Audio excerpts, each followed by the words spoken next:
నమస్కారం, హరే కృష్ణ. ప్రస్తుతం మనం ఇస్కాన్ వారి గోవర్ధన్ ఈకో విలేజ్ లో ఉన్నటువంటి శ్రీ రాధా మదన్ మోహన్ టెంపుల్ దగ్గర ఉన్నాము. చాలా సుందరమైన టెంపుల్ ఇది. ఎంత బాగుందో చూడండి. ఇక్కడి నుంచే చూస్తుంటే ఎప్పుడెప్పుడు స్వామివారిని చూద్దామన్న కుతూహలం ఉంది. బయట నుంచే ఇంత ఆకర్షణీయంగా అందంగా ఉంటే మరి లోపల స్వామివారు ఇంకెలా ఉన్నారో చూడాలని ఉంది కదా.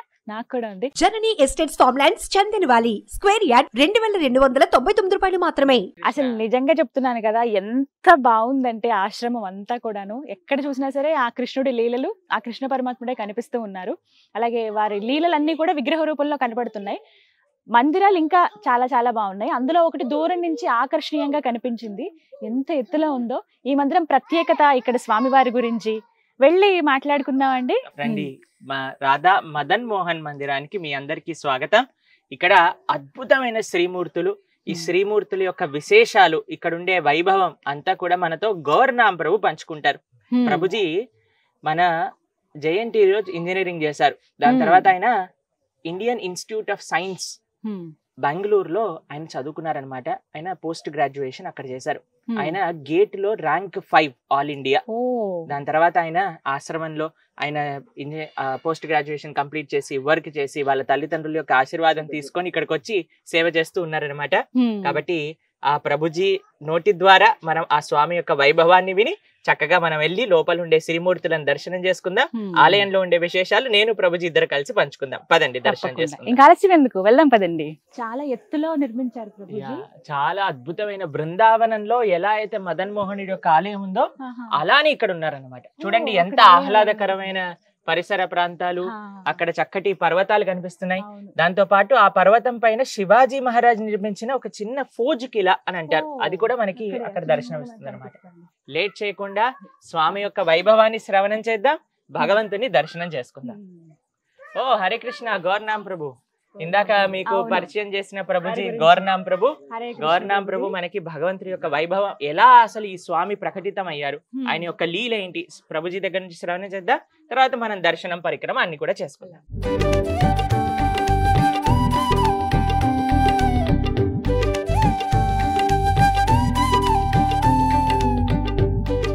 గౌర్నాం ప్రభుజీ, స్వామి హరే కృష్ణ అండి. స్వామివారి యొక్క విశిష్టత తెలియచేస్తారా? సో ఇక్కడ మనం రాధా మదన్ మోహన్ లలితాదేవి యొక్క విగ్రహాలు చూస్తూ ఉన్నాం. ఈ యొక్క మందిరాన్ని కూడా చూస్తూ ఉన్నాం. ఇది బృందావనంలో ఇది ఒక సింబల్ లాంటిది అనమాట. ఎవరైనా బృందావనాన్ని ఒక మ్యాప్ లో చూపించాలంటే ఈ మందిరం యొక్క ఫోటో పెడతారు అనమాట. వెంటనే అది బృందావనం తెలుస్తుంది అనమాట. బృందావనం వైశిష్ట్యం యొక్క సింబల్ లాంటిది అనమాట. స్వామివారిని చూసే ముందు మీకు ఏంటంటే ముందు ఒక ప్రదక్షిణ చేయాలంటాం కదా, అది ప్రదక్షిణ చేస్తూ ఈ ఆలయ విశేషాలను చెప్తున్నారు, అలాగే స్వామివారి విశిష్టతను చెప్తూ ఉన్నారు. అలాగే ఇక్కడున్న ఈ విగ్రహాలు ఒరిజినల్ గా బృందావనంలో మన కృష్ణ భగవానుడు ఈ భూలోకం నుంచి అవతారం చాలించిన తర్వాత ఆయన యొక్క ముని మనవడు వజ్రనాభ్ ఆయన స్వయంగా ఈ విగ్రహాలను చేశారనమాట బృందావనంలో. శ్రీకృష్ణ పరమాత్ముడి మనవడే చేశారన్నమాట, ముని మనవడు. వజ్రనాభ్ అంటే ఆయన శ్రీకృష్ణ పరమాత్ముడి యొక్క కొడుకు, పుత్రుడు ప్రద్యుమ్న యొక్క పుత్రుడు అనిరుద్ధ్ యొక్క పుత్రుడు వజ్రనాభ ముని మనవడు. సో ఆయన శ్రీకృష్ణుడి యొక్క విగ్రహంతో ఇలా ఆయన యొక్క స్వయంగా కృష్ణుడి యొక్క పాదాలు ఎగ్జాక్ట్ గా ఇలాగే ఉంటాయి అన్నమాట. అలాగే కనిపిస్తాయి మనకి. అలా ఎప్పుడో 5000 సంవత్సరాల క్రితం చేయించిన ఆ యొక్క విగ్రహం అన్నమాట. తర్వాత కాలక్రమేణా అది మనకి కనుమరుగు అయిపోతుంది.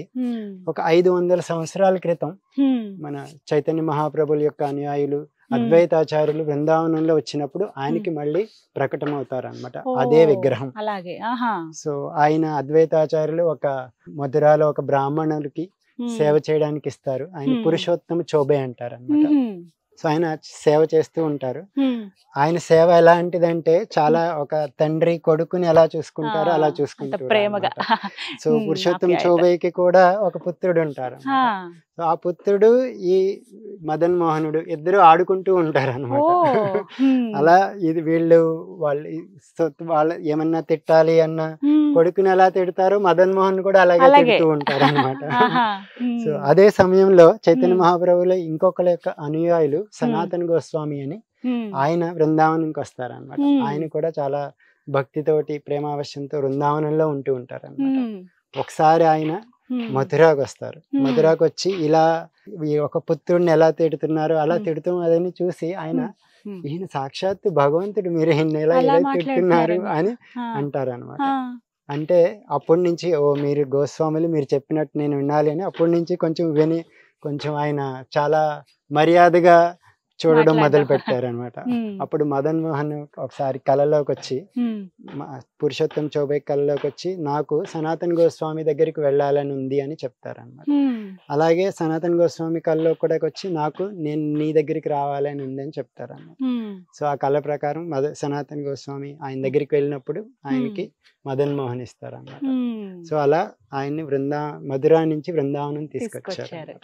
సో బృందావనం వచ్చినప్పుడు సనాతన గోస్వామి ఒక గోస్వామి అంటే ఆయన దగ్గర ఏమీ డబ్బులు లేవు, ఏమీ ఉండవు అన్నమాట. ఒక చిన్న ప్రదేశంలో ఉంటారు. సో ఆయనకి టెంపుల్ కూడా ఉండదు అనమాట.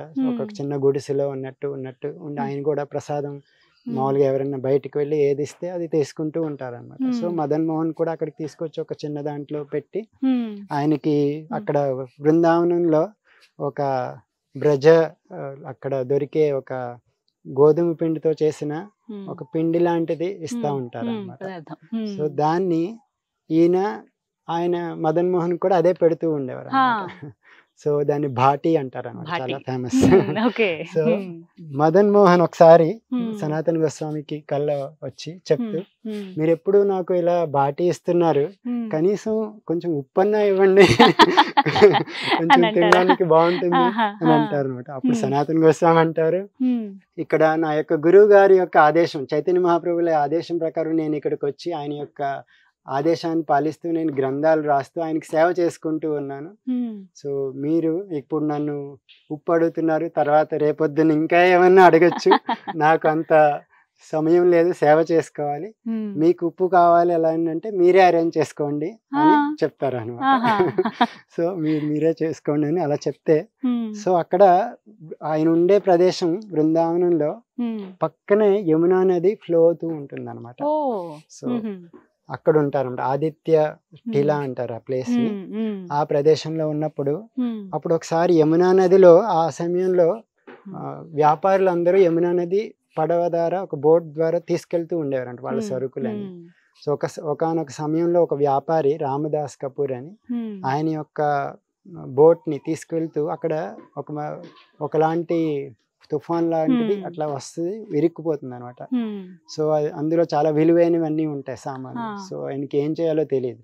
అక్కడ ఉన్న వాళ్ళు పైన ఒక గోస్వామి ఉన్నారు, ఆయన వెళ్ళి కలవండి, ఆయన ఏమైనా చెప్తారేమో అంటే ఆయన చాలా ఆతృతతోటి ఈయన దగ్గరికి వచ్చి, ఓ స్వామి నన్ను ఎలాగన్నా నేను ఆపదలో ఉన్నాను, నన్ను రక్షించండి అని ప్రార్థన చేస్తే పక్కన ఇక్కడ మదన్ మోహన్ అని కృష్ణుడు ఉన్నారు, ఆయన వేడుకోండి అని చెప్తారు, ఆయన అన్ని నడిపిస్తాడు అంటే ఈయన వెళ్ళి వేడుకుంటారు అన్నమాట. వేడుకోగానే కొద్దిసేపటికి ఆ యమునా నదిలోంచి ఎలా పడవ విడిచిపెట్టబడుతుంది అనమాట. ఆయనకి అన్ని సరుకులు అన్ని దొరుకుతాయి అనమాట.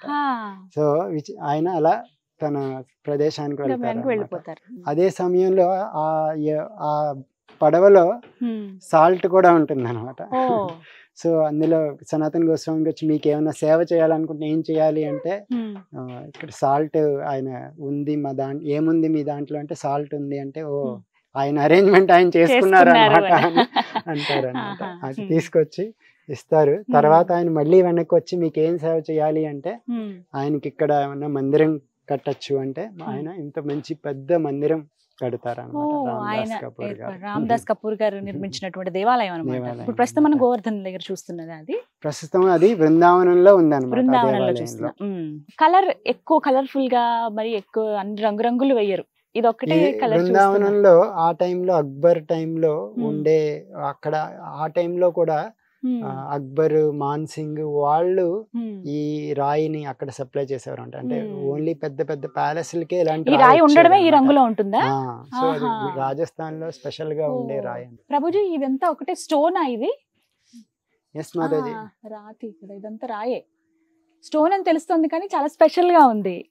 ఇది స్పెషల్ గా రాజస్థాన్ లో చేయించినటువంటి స్టోన్. ఇది ఒక పెద్ద స్టోన్ ద్వారా ఏ సైజ్ లో ఉందో కింద నుంచి చూస్తే 108 అడుగుల కంటే ఎక్కువ అన్నమాట బృందావనంలో. 108 అడుగుల మొత్తం ఇక్కడ నుంచి కింద నుంచి ఆ చివర పై దాకా టిప్ వరకు నండి, మొత్తం ఆ పైన గోపురం వరకు 108 అడుగులట.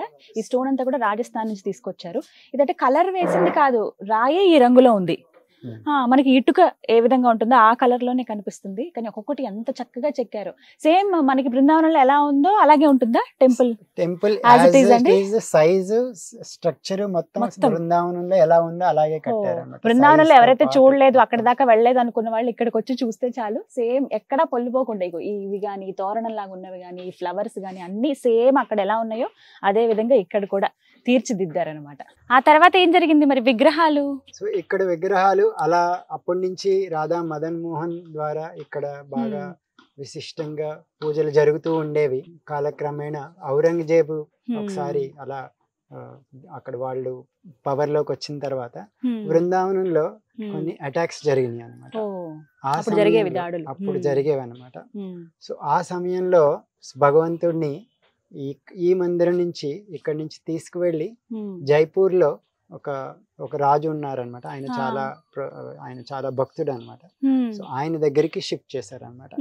సో అప్పటి నుంచి రాధా మదన్ మోహన్ ఫస్ట్ జైపూర్ లో షిఫ్ట్ అయ్యారనమాట.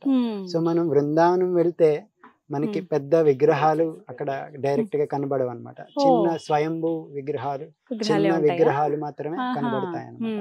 ఒరిజినల్ విగ్రహాలు ఇప్పుడు కరోలీలో ఉన్నాయన్నమాట. కరోలీ అని ఒక ప్లేస్ జైపూర్ తర్వాత. సో మనం బృందావనం వెళ్తే విగ్రహాలు ఓన్లీ మందిరం మాత్రమే చూస్తాం అప్పుడు నిర్మించినటువంటి. అలాగే కరోలీ వెళ్తే అక్కడ మనం విగ్రహాలు మాత్రమే చూస్తాం, రాధా మదన్ మందిరం ఉండదు అనమాట. కానీ ఇక్కడ మా ప్రత్యేకం ఏంటంటే ఇక్కడ ఆ మందిరం ప్లస్ విగ్రహాలు రెండు ఉన్నాయి. అంటే మదన్ మోహన్ తన యొక్క మందిరానికి తిరిగి వచ్చారు అని చెప్తారనమాట. ఒకసారి మా విగ్రహ ప్రతిష్ఠన జరిగేటప్పుడు కరోలి నుంచి స్వయంగా ప్రధాన అర్చకులు ఇక్కడికి వచ్చారనమాట. ఆయన వచ్చి ఈ విగ్రహ ప్రతిష్ఠన జరిగేటప్పుడు ఆయన కళ్ళంట నీళ్లు పెట్టుకుని మదన్ మోహన్ తిరిగి బృందావనం వెళ్ళిపోయారు అని ఆనందంతో చాలా విడివిడిగా అక్కడొకటి ఇక్కడొకటి ఉండేవి, కానీ ఆయన మొత్తానికి మందిరంలోకి చేరుకున్నారు అనే భావన. తనకి నాకు మీరు ఎంత చెప్తున్నారు ప్రభుజీ, నాకు ఎప్పుడెప్పుడు చూద్దామా అని ఉంది. మరి వెళ్దామా దర్శనానికి? నాకే కాదు, ఈ కథ అంతా విన్న తర్వాత చాలా మందికి తెలిసి ఉంటుంది, మేబీ కొంతమందికి తెలియకపోవచ్చు అసలు ఏంటి బృందావనం, ఎలా అసలు ఇక్కడ స్వామివారు ఎలా వెలిసారు, అప్పుడు ఏం జరిగిందని చెప్పి. ఈ కథ విన్న తర్వాత చాలా మందికి ఒక క్లారిటీ వచ్చి ఉంటుంది. కానీ ఇంకా తెలుసుకోవాలని అనిపిస్తూనే ఉంటుంది ఎప్పుడు కృష్ణుడి గురించి. అంతకంటే ముందు నాకైతే దర్శనం చేసుకోవాలని ఎప్పుడెప్పుడు చూద్దామా స్వామివారిని.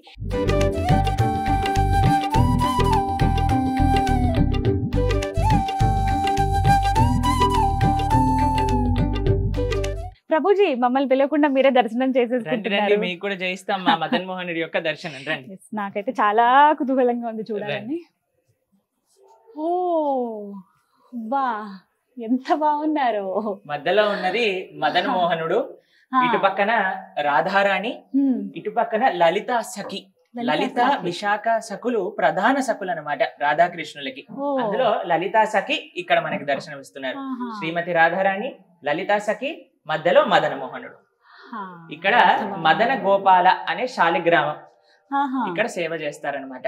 నిజంగా చాలా సుందరంగా ఉన్నారు, పేరుకు తగ్గట్టుగా మదన మోహనుడు ఆయన. నిజంగా అంటే చూడగానే బాబో ఎంత అందంగా ఉన్నారో అని అనిపిస్తోంది ఆ నెమలిపించవన్నీ.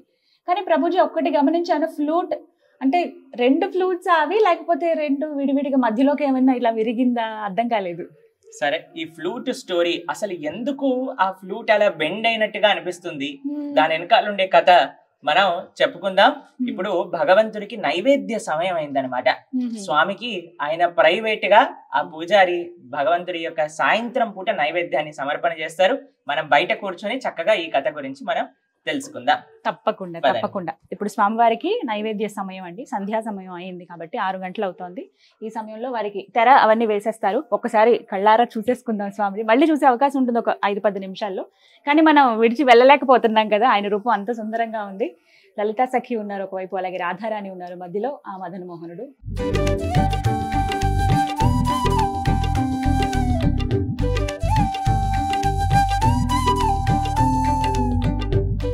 ఫ్లూట్ ఎందుకు అలా ఉందో చెప్తానన్నారు. ఆ ఫ్లూట్ కథ చెప్తాను వినండి. ఆ, మన గౌరనాం ప్రభు మదన్ మోహనుడు ఎవరు హ్మ్, ఫస్ట్ తయారు చేశారు, దాని తర్వాత ఆయన ఎవరి దగ్గర ఆరాధన చేసుకున్నారు, దాని తర్వాత సనాతన గోస్వామి ఆయనను తీసుకొని రావటం, హ్మ్, ఔరంగజేబ్ కాలంలో ఆ మందిరాలన్నిటినీ కూడా ధ్వంసం చేశారండి. హ్మ్, ఈ పాశ్చాత్య దేశం వాళ్ళందరూ కూడా వచ్చేసి Hmm. ఇతర మతస్థులందరూ కూడా మన Hmm.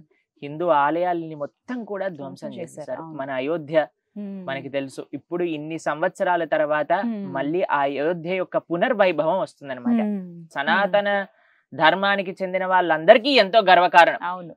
కాబట్టి చాలా సంతోషం. ఇక్కడ బృందావనంలో ఎప్పుడైతే వాళ్ళు ఔరంగజేబ్ వాళ్ళ యొక్క అటాక్ జరిగిందో Hmm. అప్పుడు వీళ్ళు ఏం చేశారంటే, ఆలయం పోతే పోయింది, భగవంతుడినైనా సరే మనం కాపాడుకోవాలి హ్మ్, అని అనుకొని ఏం చేశారు అని అంటే, స్వామి యొక్క స్త్రీ విగ్రహాలన్నీ కూడా తీసుకొని హ్మ్. జైపూర్కి వెళ్ళిపోయారు. ఓ, బృందావనంలో ఉండే ముఖ్యమైన విగ్రహాలన్నీ ఇప్పుడు జైపూర్ లో ఉండడానికి కారణం అది. ఓ. మా స్వామినైనా కాపాడుకోవాలి, మన ప్రాణాన్నైనా ఉద్దేశంతో. పనంగా పెట్టి స్వామిని కాపాడుతాం హ్మ్, అని ఈ మదన్ మోహనుడిని బృందావనం నుంచి జైపూర్కి తీసుకెళ్లిపోయారు. ఓ. జైపూర్ లో ఉండే రాజుగారు చక్కగా ఆరాధన చేసుకుంటూ ఉన్నారన్నమాట. హ్మ్, సరే బాగుంది, ఆయన బ్రహ్మాండంగా సేవ చేసుకుంటున్నారు, అంతా చక్కగా ఉంది. హ్మ్, వాళ్ళ కూతురికి పెళ్లి వయసు వచ్చిందనమాట. హ్మ్, అయితే కరోలి అనే ప్రదేశంలో ఉండే యువరాజుకి ఇచ్చి పెళ్లి చెయ్యాలి అని అనుకున్నారు. హ్మ్, అయితే వాళ్ళ కూతురు కుమార్తె, హ్మ్. రాజుగారి కుమార్తె అంది, నాన్న నువ్వు చెప్పిన పెళ్లి నేను చేసుకుంటా, కానీ నాకు మదన్ మోహనుడు కావాలి, మా అత్తగారింటికి తీసుకెళ్తాను అని. ఆ, వాళ్ళ నాన్నగారు అన్నారు, ఓయ్ నువ్వు తీసుకెళ్తే మదన్ మోహన్ మరి నేనెవరిని పూజ చేసుకోవాలి, నాకు కూడా నీకెంత ఇష్టం, నాకు కూడా అంతే ఇష్టం, ఆ, కాబట్టి నేను ఇవ్వను ఆ. అని అంటే, అలా నీకంటే ఎక్కువ భక్తి నాది, నాకు ప్రేమ మదన్ మోహన్ అంటే, ఆయన లేకుండా నేను ఉండలేను అని అంటుంది అనమాట. హ్మ్, సరే ఇంత భక్తి అంటున్నావు కదా, నిరూపించుకోని భక్తిని అని రాజుగారు అన్నారు అనమాట. హ్మ్, అయితే టెస్ట్ గా ఏం చేశారంటే అండి, మదన్ మోహనుడు ఎలా ఉంటాడో అలాంటి విగ్రహాలు కొని చేయించారు. హ్మ్, చేయించి హ్మ్, ఈవిడికి కళ్ళకు గంతలు కట్టేసి, హ్మ్. ఏదైతే ఒరిజినల్ మదన్ మోహనుడు అని నువ్వు కళ్ళ గంతలు కట్టుకొని చూడకుండా కానీ నువ్వు కనిపెడితే ఆ, నీకు అత్తగారింటికి పంపిస్తా ఆ. అని విగ్రహం రాజుగారు ఇస్తానంటారు. పెట్టారన్నమాట. ఆ, పెట్టేసరికి ఈవిడ, కృష్ణ నువ్వే దారి చూపించాలి, నా ప్రేమ నిజమైతే నీ పట్ల హ్మ్, నువ్వే ఆ మదన్ మోహనుడివి అని నిరూపించుకో అని ఆ. ప్రార్థన చేస్తూ ప్రతి విగ్రహం దగ్గరికి వెళ్తుంది. ఇలా ఇలా తాకుతుందా? కళ్ళ గంతులు ఉన్నాయి కదండి, ఆ. తాకుతుంది, ముట్టుకుంటుంది, స్వామికి ప్రార్థన చేస్తుంది, కృష్ణ నువ్వే చెప్పు నువ్వే చెప్పు, ఎందుకంటే ఎగ్జాక్ట్ గా ఉన్నాయి అన్ని విగ్రహాలు కూడా. ఆ, ఎప్పుడైతే ఈ విగ్రహాన్ని దగ్గరికి వెళ్ళి ఇలా పట్టుకుందో, కృష్ణుడు తన చేతిని ఇలా ఫ్లూట్ వాయిస్తాడు కదా, ఇలా కిందికి దింపేశాడు అనమాట. ఓ. దింపేయంగానే ఆ ఫ్లూట్ టక్కుమని విరిగిపోతుంది. వెంటనే కౌగలించేసుకుంటుంది కృష్ణుడి, ఓ మదన్ మోహనుడు ఇటే అని. హ్మ్. వాళ్ళ నాన్నగారు కూడా చూసి ఆశ్చర్యపోతారు, ఇంత ప్రేమ నా భగవంతుడే రెసిప్రొకేట్ చేస్తున్నారు, హ్మ్. తప్పకుండా నీకు మీ అత్తగారింటికి ఇచ్చి పంపిస్తాను అని మదన్ మోహన్ ఇచ్చేసాడు అనమాట. ఓ. అప్పటి నుంచి ఈయనకి చెయ్యి ఇలా కింద ఉండటం వల్ల 2 ఫ్లూట్లు ఉంటాయన్నమాట. రెండు అందుకే ఉంటాయి. మనకి విచిత్రంగా కనిపించింది అదే ఎప్పుడైతే నాకు స్వామిని చూడగానే మనం అదొక్కటే దర్శనం కొంచెం చేస్తారు. బృందావనం నుంచి జైపూర్, జైపూర్ జైపూర్ నుంచి నుంచి కరోలి, హ్మ్. ఒక విధంగా చూస్తే కరోలీలో నుంచి గోవర్ధన్ ఇంకో విలేజ్ కి, హ్మ్. ఆయన యొక్క సొంత భవనానికి, ఆయన సొంత ఇల్లుకి, ఏదైతే సనాతన గోస్వామి కట్టించిన ఆలయం, హ్మ్. అలానే ఆ స్వామి యొక్క విగ్రహాలు 2 హ్మ్. కూడా ఇక్కడ ఉండిపోయాయి అన్నమాట. హ్మ్. అది ఇక్కడ భగవంతుడి యొక్క విశిష్టత. హ్మ్. భగవంతునండి భక్తితో ప్రేమతో ఆరాధిస్తే, హ్మ్. ఆయనని ప్రేమిస్తే, ఆయనకి ఇంకేం వస్తువు కాదండి ఈ ప్రపంచంలో కావాల్సింది. పత్రం పుష్పం ఫలం తోయం యోమే భక్త్యా ప్రయచ్చతి. హ్మ్. ఆ భక్తి కాని మనకుందనుకోండి, స్వామి మన కోసం ఎంత దూరమైనా వస్తాయి. దానికి అంతే కదా. నిదర్శనమే భగవంతుడు ఇక్కడ. హ్మ్. కాబట్టి మనందరం కూడా మన జీవితాల్లో హ్మ్. ఈ ప్రదేశం యొక్క ప్రయోజనం అదే. హ్మ్. కృష్ణుడి పట్ల, ఆ కృష్ణుడి యొక్క లీలల పట్ల, కృష్ణుడి యొక్క నామం పట్ల, కృష్ణ Hmm. భక్తుల పట్ల హ్మ్. మన ప్రేమని పెంచటం. హ్మ్. కాబట్టి ఈ ఆశ్రమంలో అడుగడుగున కృష్ణ హ్మ్. స్మరణ మనకు కలుగుతూ ఉంది. కనిపిస్తూనే ఇంత ఉంటుంది. వైభవమైన ధర్మం మన Hmm. సనాతన ధర్మం, కృష్ణ భక్తి సాంప్రదాయం. హ్మ్. మనందరం కూడా ప్రపంచంలో ఎన్నో భౌతికమైన కోరికల వల్ల హ్మ్. మనం భగవంతుణ్ణి మిస్ చేసేసుకుంటున్నామండి. హ్మ్. కృష్ణుడు ఏది అడిగితే అది ఇస్తాడు. హ్మ్. ఆ రాకుమార్తెలాగా కృష్ణ నువ్వే కావాలి అని అంటే ఆయన వస్తారు. ఇంకా మన దగ్గర ఆప్షన్ ఉంది. ఆయన దగ్గరికి వెళ్ళి వీసా కావాలి, పెళ్లి చెయ్యి, పిల్లలు కావాలి, నాకు ఇది తీసేసే అది తీసేసే అని అడుగుతామా? లేదా స్వామి నువ్వు వచ్చేసేయి, ఆయన వస్తే అన్ని రావా అండి మన దగ్గర? కాబట్టి ఆయన ఉంటే అన్ని ఉన్నట్టే. కాబట్టి ఆ ప్రేమ ఆ భక్తిని పెంపొందించేదే ఈ ప్రదేశం గోవర్ధన ఈకో విలేజ్. ఇక్కడికి రావడం యొక్క ప్రయోజనం ఏంటో తెలుసా అండి? బృందావనం పట్ల ప్రేమ పెంచుకోవడం. ఇక్కడికి వస్తే మనం ఒక మిఠాయి షాప్ కి వెళ్ళాం అనుకోండి, వాళ్ళు ఏమి ఇస్తారు? మీకు ఏం కావాలండి? మోతీచూర్ లడ్డు కావాలి అనగానే కొద్దిగా మోతీచూర్ లడ్డు ఇస్తారనమాట. దాన్ని టేస్ట్ చూసాక అరే ఇది చాలా బాగుంది, 3 కేజీలు ప్యాక్ చేయి అని చెప్పినట్టుగా ఇది బృందావనం పట్ల రుచి ప్రేమను మనకు కలిగిస్తుంది ఈ ప్రదేశం. దాని తర్వాత అరే రెప్లికానే ఇంత బ్రహ్మాండంగా ఉంటే ఇంకా బృందావనం ఎలా ఉంటుంది అని మనందరం బృందావనానికి వెళ్ళి అక్కడ దర్శనం చేసుకోవాలన్నమాట. నిజంగా ఉంది స్వామి. అంటే నాకు అక్కడికి వెళ్ళాలని ఉంది ప్రభుజీ, చూద్దామని అనిపిస్తుంది. అక్కడ ఎలా ఉంటారు అసలు, ఆ ప్రాంతం ఎలా ఉంటుందా బృందావనం అని అనిపించింది. ఎంతో వైభవంగా ఉంటుంది. కృష్ణుడు నడయాడిన ప్రదేశం బృందావనం అన్నిటికంటే స్పెషల్. ఈ ప్రపంచానికే ఆభరణం బృందావనం అన్నమాట. కాబట్టి అటువంటి ప్రదేశాన్ని పట్ల ప్రేమ పెంచే ప్రదేశమే ఈ గోవర్ధన్ ఈకో విలేజ్. సాక్షాత్తుగా బృందావనం, అలానే బృందావనం పట్ల ప్రేమను కలిగించే ఒక ప్రదేశం. కృష్ణ భక్తి, కృష్ణ నామం, కృష్ణ ఆలయం, కృష్ణ నామ సంకీర్తన ఎక్కడ చూసినా అదే ఈ ప్రదేశంలో కనిపిస్తూ ఉంటుంది అనమాట. స్వామివారి యొక్క దర్శనం చేసుకోండి, భక్తుల యొక్క సాంగత్యం తీసుకోండి, ఆ భగవన్ నామ సంకీర్తనలో పాల్గొనండి, ఆ భగవంతుడి యొక్క పూర్తి కృపా కటాక్షాలు పొందండి. చాలా చక్కగా వివరించారు ప్రభుజీ. ఇంకొకసారి దర్శనం చేసుకోవచ్చా? తప్పకుండా. నైవేద్య సమయం అయిపోయింది కదా. నైవేద్యం అరగంట సేపు పెడతారు స్వామి. ½ అన్ అవరా? ఎందుకంటే అండి మనం తినడానికి ఎంతసేపు పడుతుందండి? మనం ఇప్పుడు ప్లేట్ పెట్టేసి మన ముందు ఎవరైనా ప్లేట్ పెట్టి తీసేసారనుకోండి ఎలా ఉంటుంది? ఒరే తిన్నివురా అంటే అంతేనా? అలానే భగవంతుడికి కూడా, ఎందుకంటే భగవంతుడిని ఇక్కడ ఏదో బొమ్మలాగా ఏదో రాతి విగ్రహం అక్కడ నించున్నట్టు కాదండి, సాక్షాత్తుగా స్వామి అక్కడ ఉన్నారు. కాబట్టి ఒక మనిషికి తినడానికి కనీసం చేతులు కడుక్కొని కూర్చొని తిని మళ్ళీ చేతులు కడుక్కొని అవన్నీ చేయడానికి ½ అన్ అవర్ పడుతుంది కదండి. కాబట్టి అరగంట సేపు భగవంతుడికి నివేదన చేస్తారు. దాని తర్వాత స్వామికి ఆరతి అవుతుంది అనమాట. మనం ఆ స్వామి యొక్క నైవేద్యం అయిపోయాక మళ్ళీ ఆరతి సమయంలో దర్శనం చేసుకోవచ్చు. మళ్ళీ అప్పటికి దర్శనం ఉంటుంది అనమాట. ఒకటే మాట, ఇక్కడ స్వామివారు అక్కడ ఉన్నారంతే కొలువయ్యి, మనలాగా మనం చెప్పినవన్నీ వింటారు, మన కోరికలన్నీ కూడా మన్నిస్తారు. ప్రేమ ఆ భక్తి ఉంది అని అంటే అక్కడ స్వామి తప్పకుండా ఉన్నారు. సుందరమైన ప్రదేశం. మీరు కూడా రండి. శ్రీ శ్రీ రాధా మదన్ మోహన్ టెంపుల్ని ఇవాళ మనం దర్శించుకున్నాము. సుందరమైన ప్రదేశం ఇది, మొత్తం ఆశ్రమం అంతా కూడా. మీరు కూడా సమయాన్ని వెచ్చించి రండి. ఖచ్చితంగా ఒక ఆధ్యాత్మిక చింతనలో గడపాలి అనుకునే వాళ్ళు, స్పిరిచువాలిటీ మేము ఇంకా పెంపొందించుకోవాలి అనుకునే వాళ్ళకి అద్భుతమైన ప్రదేశం ఇది. ఇది వాళ్ళ వీడియో. నమస్తే.